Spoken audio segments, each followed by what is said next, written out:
Bonjour à tous. La semaine prochaine, sur ma chaîne Gaming des Cavernes, tous les jours à 21 heures, il y aura la première diffusion d'une vidéo dans laquelle je programme en expliquant ce que je fais. Et aujourd'hui, je vais vous résumer en avance la semaine en question. Et j'espère que ce résumé va vous intéresser. Parce que si vous décidez d'écouter les vidéos la semaine prochaine ou plus tard, vous allez voir que votre enthousiasme va vite retomber. En effet, dans la première vidéo, en gros, les 35 premières minutes, c'est parfait, il n'y a pas de fausses notes, ce que je raconte est facile à suivre, etc., etc. Après, ça se complique un peu parce que je commence à coder des choses un peu compliquées. Et puis après, avec les premiers tests, se posent les premières anomalies à corriger, les premiers bugs à apparence totalement bizarre, etc., etc. Et ça devient douloureux. Les vidéos numéro 2 et 3, c'est essentiellement moi en train de brailler et d'engueuler mon ordinateur alors qu'il y est pour rien, parce que il me faut ces deux vidéos complètes pour réussir à corriger deux, trois ou quatre erreurs, petites erreurs un peu minables que dans un autre monde j'aurais sûrement trouvé en 5 minutes. Bon, après, entre les vidéos 4 et 7, c'est plus équilibré, ça alterne. Voilà, l'ambiance, c'est ni tout blanc ni tout noir. Ça va du désespoir le plus sombre jusqu'à la super victoire que ouais, on est tout content même si on s'en est sorti de justesse. Bon. Bref, ce sont des vidéos euh, très lentes, super lentes. C'est du vrai travail de programmeur exécuté en direct enfin, pas en direct pour le coup, mais en temps réel.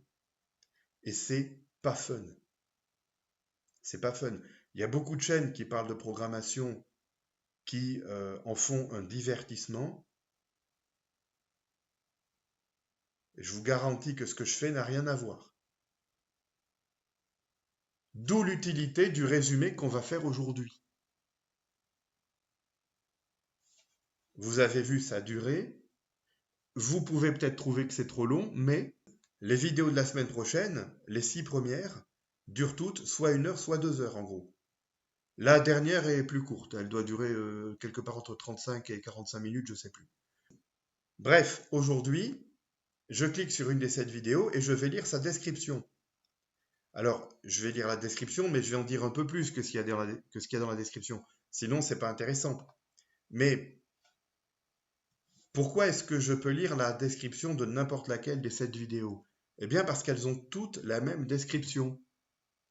À la base, j'aurais pu tout mettre dans une seule grande vidéo, et cette vidéo aurait eu une description. Eh bien, c'est cette description de l'ensemble des 7 que j'ai recopié, collé 7 fois. Comme si j'avais fait une seule vidéo. Je l'ai coupé en 7 morceaux juste pour des raisons pratiques. Donc attention, il y a certains moments, si vous écoutez des parties des 7 vidéos, hein, il y a certains moments où vous m'entendrez dire des choses qui seront contraires à ce que je dis aujourd'hui ou à ce qui est écrit dans la description de la vidéo. Pourquoi? Parce que là, encore une fois, la description, c'est le résultat final.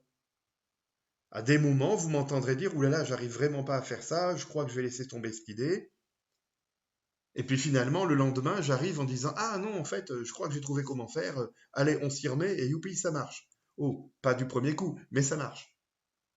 Bon, donc on commence à lire la description. Deux points, ouvrez les guillemets. Cette semaine, 7 vidéos de programmation expliquées pour tout le monde, même si seuls des programmeurs déjà expérimentés pourront tout comprendre. On code une main loop, boucle principale, générique et puissante. Que signifie générique et puissante? Vous allez le comprendre un peu plus bas dans le texte. Elle pourrait se trouver dans le code de plusieurs jeux 2D, ainsi que dans des outils aidant à créer ces jeux. Elle permet, au sein d'un seul processus, ouais, je ne vais pas me ridiculiser en essayant de prononcer ce mot-là, hein, donc on va dire processus. Hein. Elle permet, au sein d'un seul processus, d'ordonnancer de nombreux petits événements afin que chacun puisse s'exécuter à un instant, une date exprimée mettons en millisecondes, prévue à l'avance. Chaque événement, lorsqu'il est exécuté, peut éventuellement en planifier d'autres. Alors, ce que j'ai lu jusque-là, si vous me suivez depuis longtemps, ça peut vous faire penser à des travaux que j'ai déjà faits dans le passé. En effet, dans ma vie, j'ai dû créer 6 ou 7 déjà modules différents censés implémenter ce genre de main loop. Et il y a quelques jours, j'ai eu des nouvelles idées. Je me suis dit, tiens, je pense que je peux faire mieux que la dernière version en date. Donc, je vais tenter. Et en plus, je vais filmer et expliquer. D'où cette publication de 7 vidéos, enfin 8 en comptant celle-ci. Bien sûr, il est toujours possible de créer un programme multiprocessus selon ce qu'on veut faire, mais cette main loop partage au sein d'un seul processus le temps d'exécution entre plusieurs événements, de la même manière que le système d'exploitation partage les ressources matérielles et le temps d'exécution entre plusieurs processus. Ça, c'est une analogie qui, j'espère, sera un peu parlante pour les non-informaticiens. Mais pour les informaticiens, l'analogie en question, elle n'est pas hyper pertinente parce que, euh, d'une part, je prétends pas que ma main loop a quelque ressemblance que ce soit avec n'importe quelle sous-partie de n'importe quel système d'exploitation. Et d'autre part, ce que j'appelle un événement, à peu de choses près, c'est juste un appel de fonction. C'est-à-dire que ma main loop, c'est un ordonnanceur d'appel de fonction. Ça vous donne une idée de la granularité du truc. C'est pas du tout des processus, c'est des appels de fonction au sein d'un seul processus.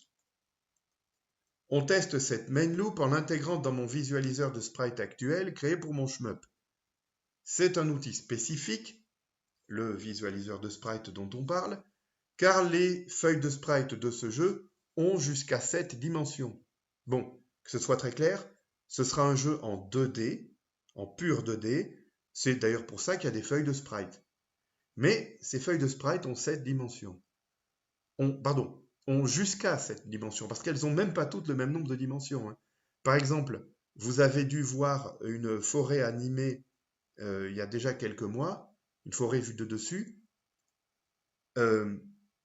C'est la sprite sheet qui permet de dessiner cette forêt à l'écran, elle a 2 dimensions. Et peut-être que récemment vous avez vu passer une météorite. Elle est passée comme une étoile filante, haha, drôle, donc il n'y a peut-être pas grand monde qui l'a vue. La sprite sheet qui permet d'afficher et d'animer cette météorite, c'est une sprite sheet avec 3 dimensions. Ça n'empêche pas que la météorite, elle est blittée à l'écran en tant que graphisme 2D qu'elle est. Hein. Bon. Donc, c'est très mystérieux de dire que mes sprite sheets peuvent avoir jusqu'à 7 dimensions et qu'en plus, dans mon shmup, elles n'auront pas toutes le même nombre de dimensions. Mais je suis obligé pour l'instant de faire encore du mystère là-dessus. Un jour, on en reparlera mieux et ça vous paraîtra finalement tout à fait banal. Au final, il y a 7 vidéos numérotées de lundi à dimanche, lol. La conclusion dont je fais part au début de la première des 7 vidéos n'est en fait que la conclusion des 3 premières. Les 4 suivantes rendent la main loop de plus en plus puissante. Et oui, il y a eu 95% d'improvisation totale dans tout ça. Donc, ce qui s'est passé, c'est qu'au départ, je comptais tout faire le même jour. Donc, j'ai enregistré plusieurs heures de vidéo à la suite, peut-être 5 ou 6, je ne sais plus. Et c'est vrai qu'à l'issue de ces quelques heures, j'avais déjà un truc qui marchait bien. Et au départ, je ne pensais pas filmer la suite. Et ce gros morceau initial, je me suis dit, tiens, pour le publier, je vais le couper en 3 parties. Et je vais annoncer dès le début de la première partie la conclusion sur ce qu'on obtient au bout des 3 parties. Comme ça, les gens, en écoutant juste le début de la première partie, ils sauront où on va et ils décideront s'ils ont envie ou non d'écouter toute la suite qui leur montre comment j'ai programmé ça en partant quasi de zéro. Sauf que finalement, il y a une partie 4, puis une partie 5, puis une partie 6, puis une partie 7. Donc, quand au début de la première partie, je parle d'une conclusion finale, en réalité, elle n'est pas finale. La vraie conclusion finale, c'est-à-dire la conclusion non pas des 3 premières vidéos, mais des 7 vidéos, cette conclusion finale, je suis en train de la faire maintenant. C'est ça que vous êtes en train d'écouter. Bref, on y vient précisément. À la fin des 7 vidéos, on a une gestion du temps dans laquelle n'importe quel événement peut être planifié pour s'exécuter à une date donnée. tous les événements sont exécutés dans le bon ordre. Ah ben oui, il manquerait plus que ça, que ce soit le contraire, hein. Tout événement s'exécute nécessairement entre les deux mises à jour principales, dont les dates prévues sont immédiatement avant lui et immédiatement après lui. Alors, qu'est-ce qu'une main update, une mise à jour principale? Eh bien, vous pouvez considérer que c'est la mise à jour de l'affichage. Voilà. Si un jeu essaie de mettre à jour l'affichage 60 fois par seconde, eh bien, il faut que ce jeu soit capable 60 fois par seconde d'exécuter sa main update. En pratique, la main update d'un jeu ne fait pas nécessairement que la mise à jour de l'affichage, même si c'est possible. Mais si dans un jeu, votre main update ne fait que mettre à jour l'affichage, ça veut dire que tout ce qui se passe d'autre dans le jeu que la mise à jour de l'affichage, c'est exécuté systématiquement entre deux main updates. Bref,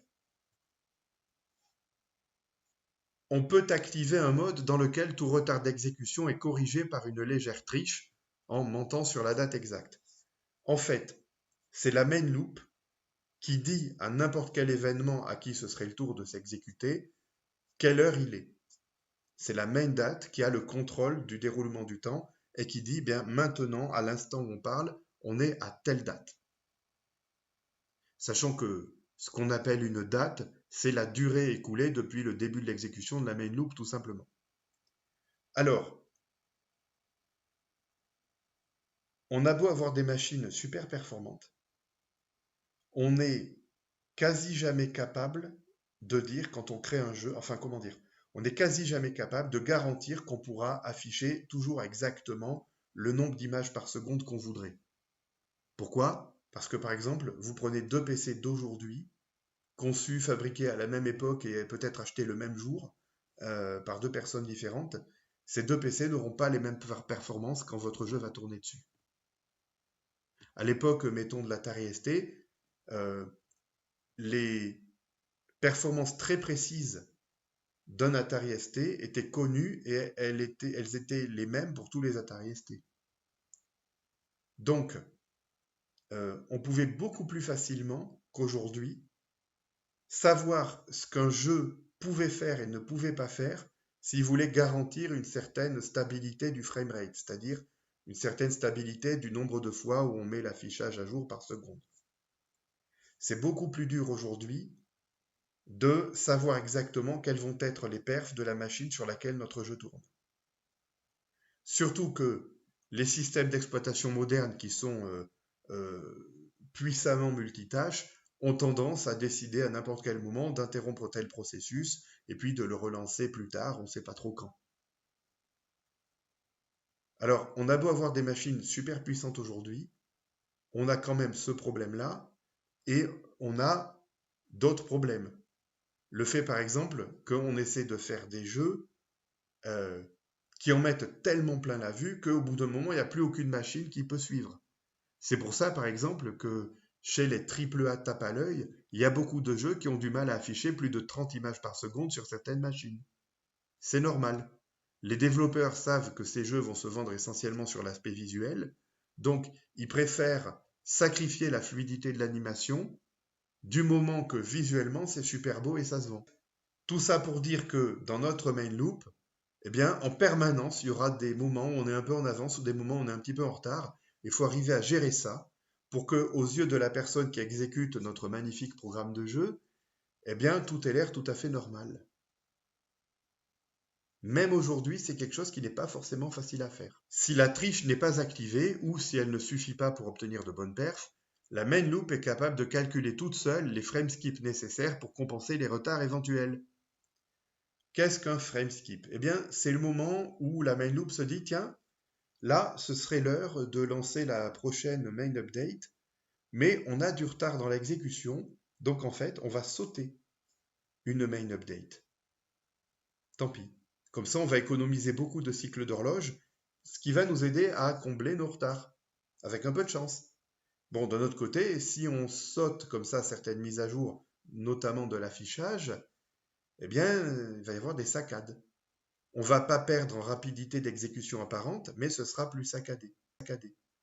Ce sera pas plus lent, mais ce sera plus saccadé. Tout événement peut être exécuté en avance ou en retard, mais toujours dans les limites expliquées plus haut. Ça, c'est important. Tout événement est nécessairement planifié à une date qui se trouve entre deux dates de main update successives, et donc cet encadrement strict, il est toujours absolument respecté. Mais si on s'intéresse aux événements qui doivent tous s'exécuter entre deux main updates, la seule garantie, c'est qu'on les exécute dans le bon ordre. Chacun d'entre eux peut être éventuellement exécuté en avance ou en retard. En pratique, il n'arrivera quasi jamais et sans doute que accidentellement qu'un événement soit réellement exécuté à la microseconde ou à la nanoseconde près au moment où on voulait. Bon, surtout que personnellement, en termes d'unité de temps, je n'ai pas accès à une précision de l'ordre de la nanoseconde, je vous le dis tout de suite, hein. Peut-être que vous aussi, hein, peut-être sur les PC qui viennent de sortir, ça existe. Moi, j'ai une machine qui commence un peu à dater, hein. Tout événement qui s'exécute peut décider d'être automatiquement réexécuté après un certain temps d'attente, ou au contraire de ne plus être exécuté. Par exemple, vous programmez un shmup. À un moment donné, à l'écran, il y a un vaisseau ennemi, un certain vaisseau ennemi, qui tire une petite bullette toutes les 2 secondes. Oui, oui, je sais, vous voulez du Danmaku, donc un engin qui tire une bullette toutes les 2 secondes, ça vous fait rire. Alors, c'est un exemple, d'accord? 2, moi, je prétends pas que j'essaie de faire un Danmaku. 3, j'affirme pas le contraire non plus, hein.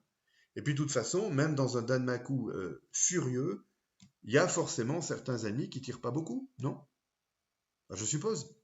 Bref, donc, imaginez, on a un vaisseau à l'écran qui tire toutes les 2 secondes. Eh bien, il y a un événement qui va être programmé dans la main loop de sorte à être exécuté aussi précisément que possible ou presque une fois toutes les 2 secondes. Et cet événement, ça va être le tir d'une bullette. Cet événement va se répéter, mais pas indéfiniment. Si à un moment le vaisseau est détruit, il va plus tirer. Ou bien s'il avait des munitions limitées, il y a peut-être un moment où il peut plus tirer. Donc cet événement qui se répète automatiquement, il y a quand même un moment où il stoppe. Tout événement peut lui-même planifier l'exécution d'un ou de plusieurs autres événements et les insérer en attente dans la main loop. La main loop a un chronomètre qui peut être mis en pause ou redémarré à n'importe quel moment. Alors, ce chronomètre a plusieurs utilités. Il peut notamment servir à implémenter des chronomètres dans des jeux. Par exemple, pour mon jeu de type Match-2, dont je vous avais montré un prototype il y a longtemps, on voyait un compte à rebours à l'écran. Eh bien, ça a été basé là-dessus. Et quand le jeu est mis en pause, le chronomètre qui affiche ce compte à rebours est lui-même mis en pause. C'est logique, hein? Donc, est-ce que quand on veut pouvoir mettre un jeu en pause, il est une bonne idée que ce soit la main loop elle-même qui peut être mise en pause ou pas? Ça se discute, ça peut être un sujet de discussion entre programmeurs. C'est un choix qui peut être bon ou mauvais selon ce qu'on fait exactement. Dans ce que j'ai fait jusqu'à aujourd'hui, ça a plutôt bien marché. Voilà. Il existe 2 types d'événements, ceux qui prennent en compte les pauses du chronomètre et ceux qui en font abstraction. Exemple, mon vaisseau qui tire une bubule toutes les 2 secondes, là. Eh bien, l'événement tirer une bubule toutes les 2 secondes, ça prend en compte le chronomètre. Pourquoi? Parce que quand le chronomètre est arrêté, il n'y a plus rien qui bouge à l'écran. Et donc, s'il n'y a plus rien qui bouge à l'écran, c'est pas maintenant qu'il faut tirer une bullette. De notre côté, un événement qui consisterait, mettons, à charger des données sur le disque dur ou à les décompresser à la volée en même temps que le jeu s'exécute par ailleurs, eh bien, un tel événement, lui, il s'en moque que le jeu soit en pause ou pas. Il peut continuer à faire son travail même dans les moments où le jeu est en pause. Ça ne gâche pas le gameplay et ça ne produit en principe aucune anomalie. Si un événement a besoin de déterminer s'il est exécuté en retard et ou s'il est exécuté en avance, on lui fournit les infos pour cela. On peut obliger la main loop à mettre à jour l'affichage à une fréquence différente de celle de rafraîchissement de l'écran. J'imagine que c'est utile seulement pour le développement et les tests, etc. Alors ça, c'est une fonctionnalité que mes anciens modules de main loop avaient également et qui, dans ces anciens modules, avait été simple à programmer. J'ai fait des choix d'implémentation pour le module actuel qui ne permettaient pas de programmer ça de façon simple. Je me suis tordu les méninges comme pas possible. pour y arriver, mais j'y suis arrivé. Et c'est très cool. Hein. Point suivant, on peut activer ou non la synchro verticale, utile pour développer, tester, etc. Si on la désactive, la main loop est capable d'empêcher automatiquement le programme d'avoir une vitesse d'exécution apparente trop élevée. Je vais expliquer ça. On a dit que il y avait les main updates et entre deux main updates, il y a un certain nombre d'événements à exécuter. Ce qui se passe, c'est que ces événements, on les exécute tous dans le bon ordre, ça on l'a déjà dit, mais ce qu'on n'a pas forcément dit encore, c'est qu'on les exécute sans temps d'attente. C'est-à-dire que si le premier événement à exécuter, mettons, on a 2 millisecondes d'avance, on ne va pas attendre 2 millisecondes sous prétexte d'essayer d'exécuter l'événement exactement à la bonne date. Parce que de toute façon, le joueur, lui, il ne verra que les différentes mises à jour de l'affichage. Il y a uniquement ça qui le renseigne sur ce qui se passe dans son jeu. Si un événement situé entre deux mises à jour est exécuté 2 millisecondes trop tôt, il ne s'en rendra pas compte. Donc, pour la bonne performance de l'ensemble de la main loop, on n'attend pas avant de traiter les événements qu'on doit traiter avant la prochaine main update. On les traite tous à la suite, tout de suite, sans temps mort. Et une fois qu'ils sont tous traités, pareil, on lance directement la main update suivante sans attente, sans temps mort. Ce qui fait qu'elle va probablement commencer en avance. Et si elle commence en avance, il y a de grandes chances qu'elle se termine en avance. Donc, il y a quand même un moment où il faut insérer de toute façon un temps de pause, parce que si on a trop souvent des mises à jour qui terminent en avance, le programme va effectivement avoir une vitesse d'exécution beaucoup plus élevée que celle qu'on vise. Et en plus, plus il tournera sur une machine rapide, plus l'accélération sera importante et ça deviendra n'importe quoi. Donc, il n'y a pas de doute, il faut insérer des pauses à des moments. Mais plutôt que de risquer à chaque nouvel événement de décaler l'ensemble de l'exécution de la suite parce qu'on attend la bonne date, on essaie de tout exécuter sans attendre jusqu'à la fin de la prochaine main update, et le seul moment où on fait une pause s'il y en a besoin, c'est ce moment-là. Si la synchro verticale est activée, c'est de fait elle qui imposera le temps d'attente. Et si elle n'est pas activée, on va calculer à quelle date idéale il faudrait commencer à traiter l'intervalle de temps suivant entre deux main updates. Et si on voit qu'on a un peu d'avance, ben c'est là qu'on va attendre un peu. Mais on n'attend pas, nous, la synchro verticale en plus. Donc en moyenne, on va attendre moins que si on fait faire le travail par la synchro verticale. D'où le fait que notre main loop sera plus performante si on désactive la synchro verticale que si on l'active. Mais sans pour autant devenir trop rapide. Elle ne deviendra jamais trop rapide. Alors attention, hein, en soi, désactiver la synchro verticale, c'est sûrement souvent une mauvaise idée, surtout pour des jeux à l'action un peu frénétiques. Mais voilà, je tenais à vous expliquer tout ça quand même, parce que de toute façon, avec ou sans synchro verticale, il y a certains intervalles de temps dans lesquels on va éviter de perdre du temps.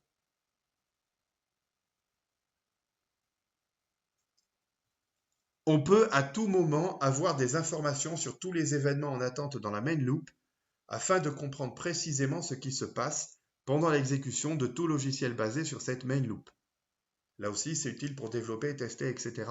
Et j'ai envie de dire, c'est aussi très utile si vous êtes pédagogue et si vous voulez expliquer aux gens comment vous programmez des jeux. Je m'explique. Ce mécanisme-là, il existait déjà à l'époque où j'ai fait le deuxième prototype de Ximoid. Et à cette époque-là, j'avais fait une assez grosse série de cours de programmation sur les shmups sur ma chaîne, sur une chaîne qui s'appelait Le Développeur des Cavernes. La chaîne n'existe plus et les vidéos non plus. Et dans cette série sur les shmups, plus on avançait, plus je montrais des choses poussées. Et dans une des dernières vidéos de la série, à un moment, je lançais le deuxième prototype de Ximoid et en appuyant sur une certaine touche du clavier, je déclenchais ce mécanisme-là. Et le résultat, c'est que vers la sortie standard, que j'avais à l'occasion redirigée vers un fichier .txt, était envoyée la liste de tous les événements en attente dans la main loop, ainsi que des informations sur chacun d'entre eux, parce que chaque événement est capable de se décrire. Quand j'ai dit tout à l'heure un événement, en gros, c'est un appel de fonction, oui, en gros, c'est un appel de fonction, mais avec quelques petites choses sympas autour, dont notamment le fait qu'un événement peut expliquer, en écrivant un peu de texte à l'écran, ce qu'il fait et quel est son état actuel. Voilà, parce que dans le cas d'un événement qui se répète plein de fois à la suite, par exemple, d'une exécution à l'autre, on peut avoir un état qui change. Bon. Et donc, dans cette vidéo, j'avais montré le point TXT généré par tout ça, et j'avais dit, voilà la liste de tous les événements qui sont planifiés, qui étaient planifiés dans la main loop de mon prototype de jeu au moment où j'ai appuyé sur telle touche. Et j'ai montré toute la liste et je les ai tous expliqués un par un. C'est un bon outil pour faire de la pédagogie, ça. Voilà. Et ce que je dis là, j'évoque des vidéos qui sont plus en ligne, mais dans la vidéo numéro 6, si je ne me trompe pas, de la semaine prochaine, je vais remontrer ça. Simplement, je ne vais pas montrer ça sur un prototype de shmup, mais juste sur mon visualiseur de sprite, et on verra s'afficher seulement 4 événements en attente dans la main loop, dont 3 sont quasi identiques, et seul le 4e est vraiment intéressant.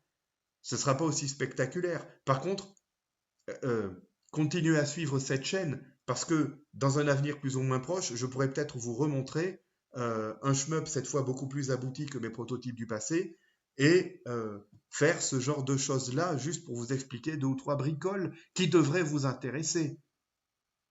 Il faut savoir que ma série de programmation sur les shmups, à l'époque, elle a été boudée. Hein. Ça a intéressé personne. Quand on sait ce qu'il y avait dedans, je viens juste d'en évoquer un aspect. Quand on sait ce qu'il y avait dedans, mais vous ne savez pas ce que vous avez perdu, les gens. Vous ne savez pas ce que vous avez perdu. Bref, il existe une unité de temps pour les dates et durées qui est arbitraire, mais qu'on peut convertir dans les deux sens en millisecondes ou en microsecondes. Alors, quand je dis qu'elle est arbitraire, ça ne veut pas dire que je ne la connais pas ou qu'elle peut changer du jour au lendemain, non.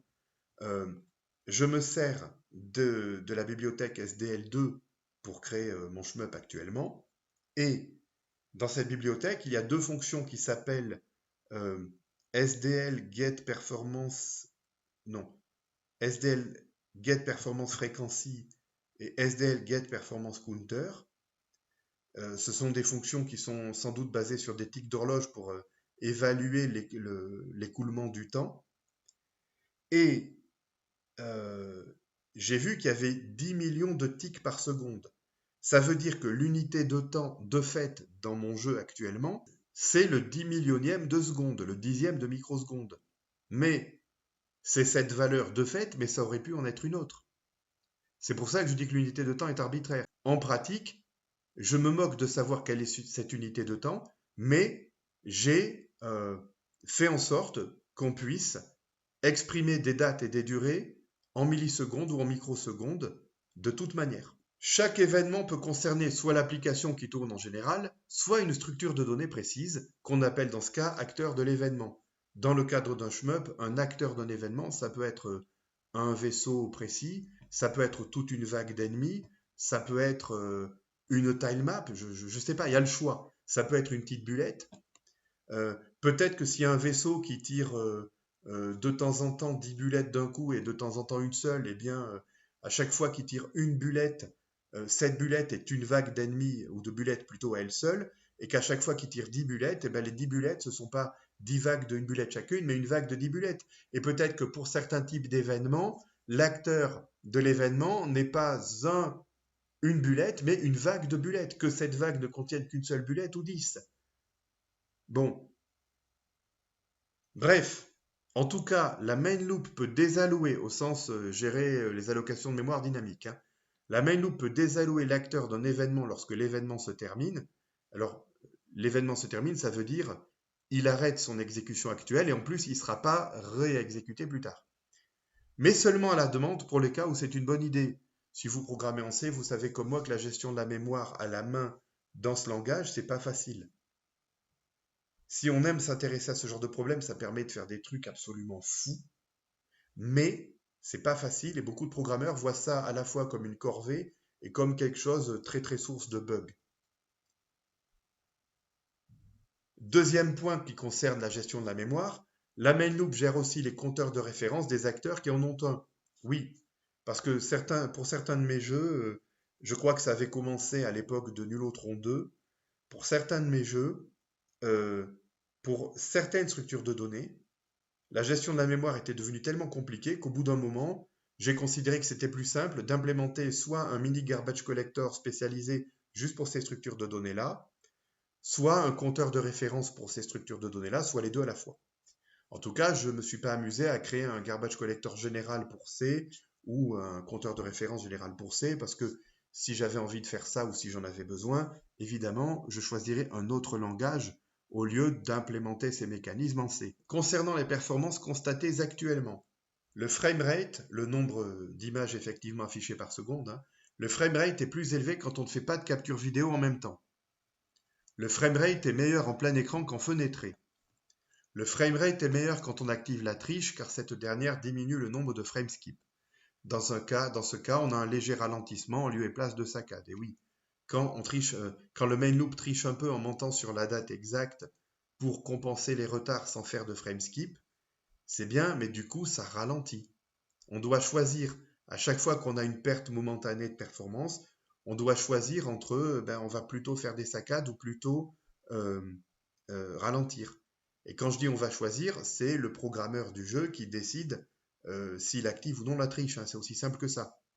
Et finalement, le framerate est plus élevé quand on désactive la synchro verticale. J'ai expliqué tout à l'heure pourquoi. Alors, la capture vidéo, c'est une plaie. Parce que quand je capture en plein écran, quand je lance la capture vidéo en faisant tourner mon truc en plein écran, j'ai à peu près 60 images par seconde, mais c'est quand même un peu en dessous en moyenne et c'est pas très stable. Et en fenêtré, c'est la catastrophe. Avec la capture vidéo, j'ai 45 images par seconde. Par contre, quand je coupe la capture vidéo, alors je ne peux pas vous prouver ce que je dis puisqu'il faudrait la couper, mais quand je coupe la capture vidéo, j'ai du 60 images par seconde beaucoup plus régulier. Il est même parfait quand on active la triche, mais la triche, comme son nom l'indique, c'est de la triche. C'est du 60 secondes parfaitement régulier ou pas loin, qu'on soit en fenêtré ou en plein écran. Tout dernier point, les tests ont été faits avec un affichage CPU en basse résolution, un choix qui peut vous paraître hyper bizarre, mais je vais argumenter. Rassurez-vous. Je donne souvent l'impression que je fais n'importe quoi, mais ce n'est pas du tout le cas. Ce qui devrait être comparable à des tests faits avec un affichage GPU en haute résolution, si du moins j'en crois mes tentatives passées d'autres modules de gestion du temps, comme celles qu'on trouvait dans mes anciens prototypes de shmup. Bon, alors qu'est-ce qui se passe? Déjà, la gestion de la main loop d'un côté et la façon dont on fait les affichages de l'autre sont deux choses indépendantes. Je peux garder la même main loop et me remettre à faire des affichages GPU en haute résolution si ça me chante. Deuxièmement, la raison pour laquelle j'en suis venu à faire du CPU en basse résolution est assez intéressante. Il y a certaines choses que je veux pouvoir faire visuellement dans mon shmup que je ne vois pas comment faire avec SDL2 en full GPU. Alors peut-être qu'il faudrait que je me débarrasse de cette bonne vieille SDL2 et que je choisisse d'autres outils. Peut-être aussi que, en réalité, il y a moyen de faire ce que j'aimerais faire avec SDL2 en full GPU, mais que je ne l'ai pas bien compris. Peut-être aussi qu'on ne peut pas, mais que c'est pas du tout dû à SDL2, mais peu importe. Le choix que j'ai fait, c'est que je fais un affichage CPU parce que lui, il me permet de faire vraiment ce que je veux, notamment de gérer des feuilles de sprite à 7 dimensions si ça me chante. Donc il y a ça et des tas d'autres folies que je sais faire avec un affichage purement CPU. Mais en choisissant des affichages purement CPU, je suis obligé de me contenter de résolutions basses selon les critères d'aujourd'hui. En même temps, puisque je veux faire un shmup old school, c'est pas bien grave. Notez que avec SDL2, les blits à l'écran se font de toute manière au GPU. Quand je dis je fais un affichage au CPU, ça veut dire qu'à chaque fois que je dois mettre à jour l'affichage, je calcule avec le CPU une texture pixel par pixel. Cette texture, après, je la blit au GPU. Mais c'est pas comme ça normalement qu'on développe un jeu avec SDL2. Quand on développe un jeu avec SDL2, on ne constitue pas une seule texture qu'on blit à l'écran, mais on blit plein de textures à l'écran, et comme les blitz sont faits au GPU, eh bien, quelle que soit la taille et le nombre et la résolution des images à afficher, ça tourne très bien, même en haute résolution. Mes prototypes 1 et 2 de Ximoid étaient en haute résolution. Bon, ils ressemblaient à rien quand même, parce que graphiquement, c'était hyper simpliste, les graphismes, mais ils étaient en haute résolution. Bon, on passe sur écran noir pour la conclusion de cette vidéo. J'espère vraiment que vous l'avez trouvée intéressante, mais si ce n'est pas le cas, n'hésitez pas à le dire. Soignez un petit peu la forme, ne soyez pas agressif, mais n'hésitez pas à le dire. Si selon vous, ce genre de vidéo, c'est du blabla sans intérêt, moi je veux le savoir. Bref, la conclusion. Premièrement, je ne sais pas si je vais vraiment laisser en ligne les 7 vidéos où on me voit coder tout ça. Parce que je me rends compte que expliquer ce que je viens d'expliquer aujourd'hui,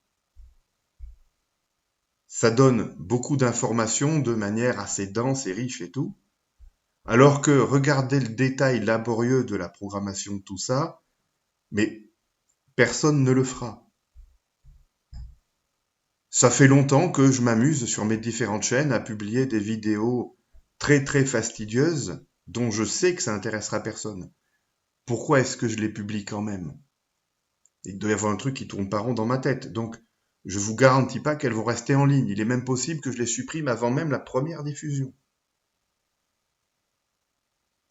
Deuxième point. Si vous êtes programmeur, vous trouvez probablement que ce que j'ai raconté aujourd'hui, c'est super bizarre. Alors, pour ceux qui ne sont pas programmeurs, je vais expliquer pourquoi je dis ça.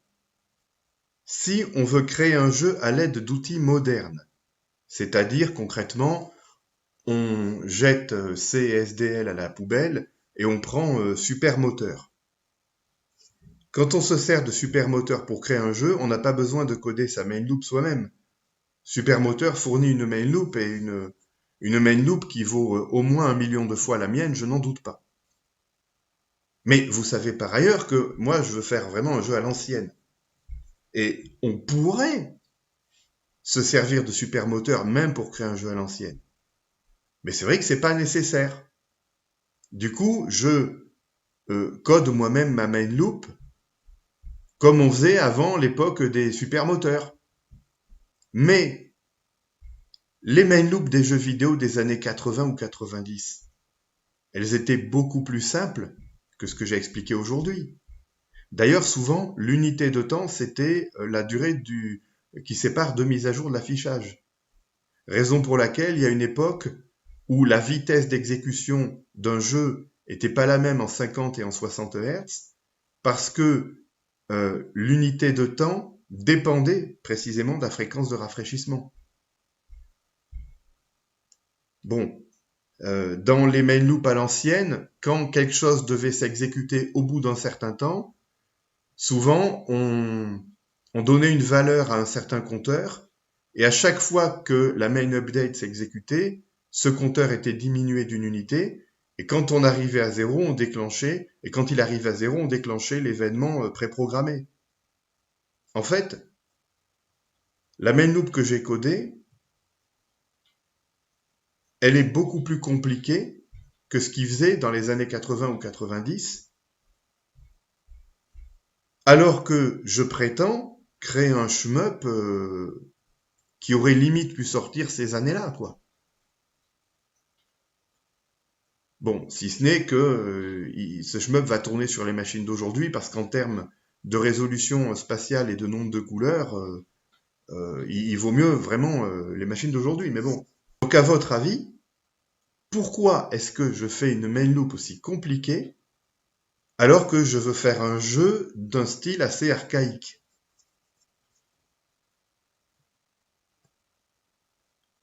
Je vous laisse émettre des hypothèses à ce sujet, enfin, si c'est une idée qui peut vous amuser ou vous intéresser, bien sûr, et on pourrait avoir quelques échanges là-dessus éventuellement. Allez, à bientôt!